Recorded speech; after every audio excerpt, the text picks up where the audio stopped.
Thank you, Brother James. Steve told me that the pastor wanted us to speak on Tuesday for this Sunday, and I thought, okay, that's 5 days. How am I going to lose 30 pounds, go back to blonde?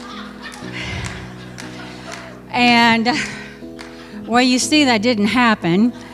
And lo and behold, I realized that the Lord doesn't look on the outside, He looks on the inside.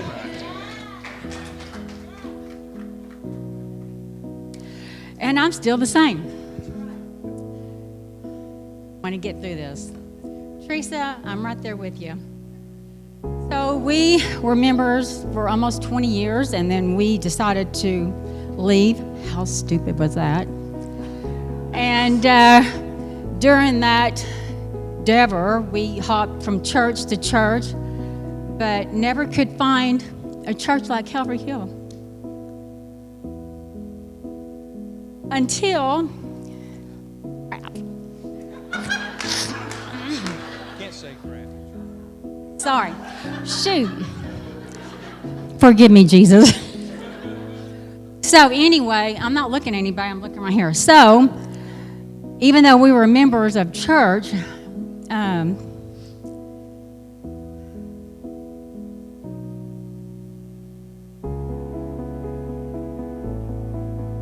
we called the church because my husband had to have the emergency double bypass, and the first people we thought of was Calvary Hill. They've always been our church, even though we weren't members, but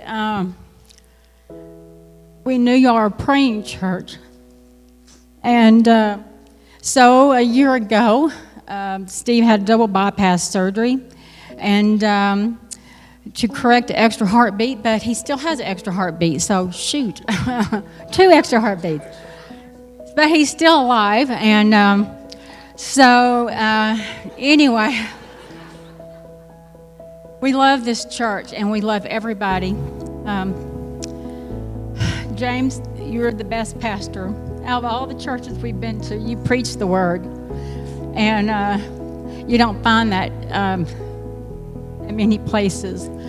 But I've come to know new people, Shelby, and Lisa, Mona, Pam, Jessica. I love you all.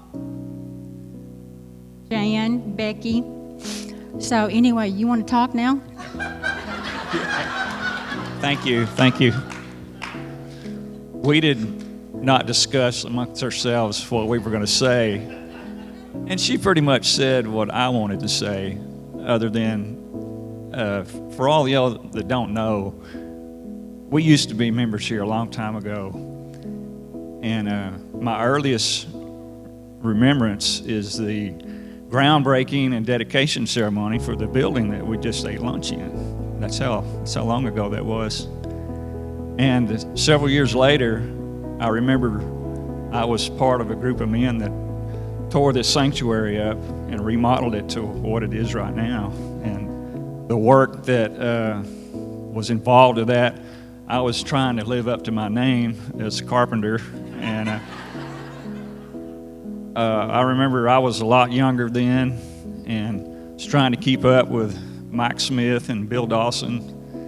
And those guys really worked hard. And I remember working on this stage. There was a lot of thought went into this stage, a lot of lumber to support a choir and piano and everything that had to go on it. That wall over there was not straight.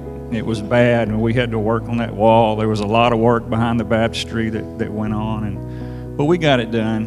And it was a couple of years after that, like Diane was saying, that we left Calvary Hill, and we wandered around for 12 years, and things happened. We had a pandemic. We had COVID set in, and we had the great toilet paper disappearance. I still don't know what that was all about. And, we had an ice storm where everybody lost electricity, and she had retired, and I had retired, and we really weren't doing anything. We weren't, as far as church goes, we weren't doing anything. And then I had my issues, and that was more drama than I wanted in my life. And that's when we got back in contact with Calvary Hill. It was the right thing to do. But now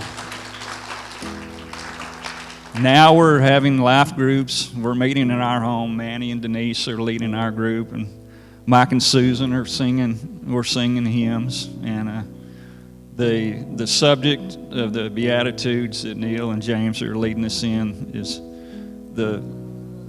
probably the best subject to start off life groups with and discussing things. And I'll confess that when we first started life groups, I just wanted to have a good time.